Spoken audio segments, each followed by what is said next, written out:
Em memória aos ataques aos prédios dos três poderes da República, o Supremo Tribunal Federal promoveu uma roda de conversa com participação dos servidores e colaboradores que atuaram na limpeza e reconstrução das instalações depredadas. Também foi lançado um site com todo o histórico daquele dia. Reconstrução, memória e democracia definem o hot site lançado na abertura do evento.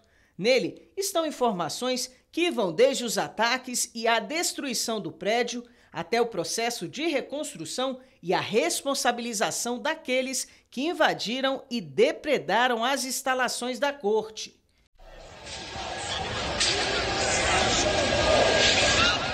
Ele conta um pouco tudo o que aconteceu naquele dia, as primeiras reações que foram adotadas ali ainda sobre a liderança da ministra Rosa Weber, o processo de reconstrução e também a restauração dos ambientes e das obras que foram depredadas. Servidores e colaboradores que atuaram na limpeza, reconstrução das instalações e na restauração das obras destruídas contaram suas experiências. Aquela retórica de que tinham patriotas aqui, senhoras, pessoas lutando pela liberdade, eu tenho que conversar com todo mundo que trabalha comigo na secretaria, porque a gente tomou pedrada, gás, soco de pessoas que não eram dessa natureza. A vistoria do prédio era uma cena de guerra.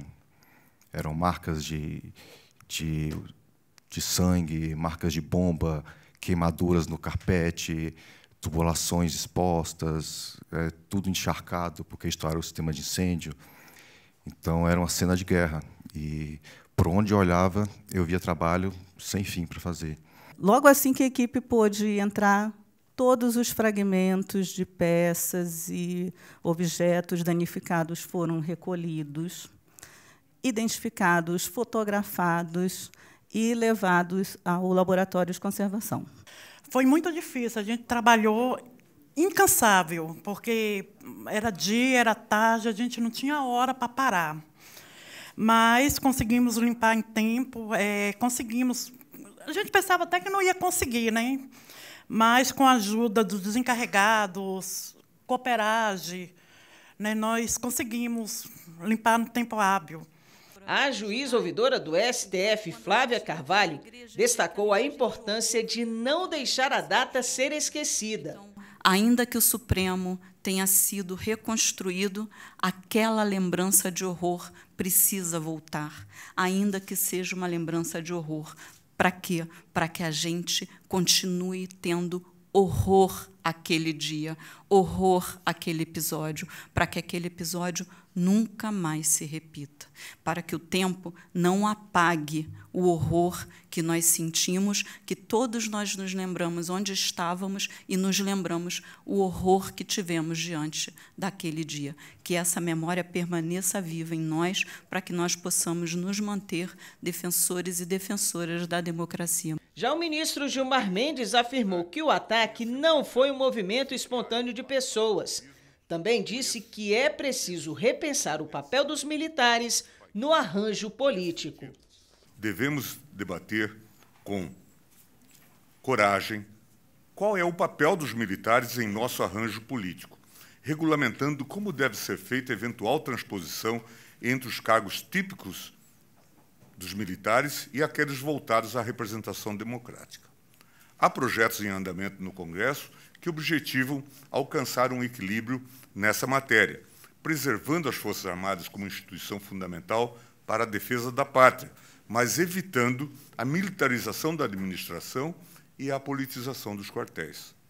O ministro Alexandre de Moraes relembrou o que chamou de cronograma golpista e afirmou que a causa desses eventos está evidente nas redes sociais. Tudo isso surgiu a partir do momento que no mundo, não só no Brasil, a partir do momento que no mundo extremistas, e principalmente extremistas de direita, radicais de direita, se apoderaram das redes sociais para nelas, ou com elas, instrumentalizarem as pessoas no sentido de corroer a democracia por dentro. O que esse novo populismo extremista digital faz é corroer a democracia por dentro, fingindo que são democratas, fingindo que defendem a liberdade, e não por outros motivos, são as duas palavras mais utilizadas por esses criminosos, liberdade e democracia, fingindo que acreditam na liberdade, fingindo que acreditam na democracia, eles querem voltar à lei do mais forte. O capitalista mais forte manda. A minoria privilegiada manda. Contra o direito das minorias, contra o direito das mulheres, contra o direito dos negros, não por outros motivos. O discurso racista, nazista, misógino, esses discursos de ódio voltaram, porque é essa a liberdade que eles defendem, a liberdade de extirpar qualquer diferença, a liberdade de comandar e mandar nos demais sem qualquer restrição. Moraes também defendeu a regulamentação para combater a disseminação de discursos antidemocráticos. Pelo resto do mundo, nós não podemos falar. Mas pelo Brasil, eu tenho absoluta certeza e convicção que o Supremo Tribunal Federal não vai permitir que as big techs, as redes sociais, continuem sendo instrumentalizadas dolosa ou culposamente, ou ainda somente visando lucro, instrumentalizadas para ampliar discursos de ódio, o nazismo, o fascismo, misoginia, homofobia e discursos antidemocráticos. Aqui no Brasil, a nossa Justiça Eleitoral e o nosso Supremo Tribunal Federal, ambos já demonstraram que aqui é uma terra que tem lei. As redes sociais não são terras sem lei. No Brasil, só continuarão a operar se respeitarem a legislação brasileira. O vice-presidente do Supremo no exercício da presidência, ministro Edson Fachin, encerrou o encontro agradecendo o empenho de todos na reconstrução do STF e na defesa da democracia.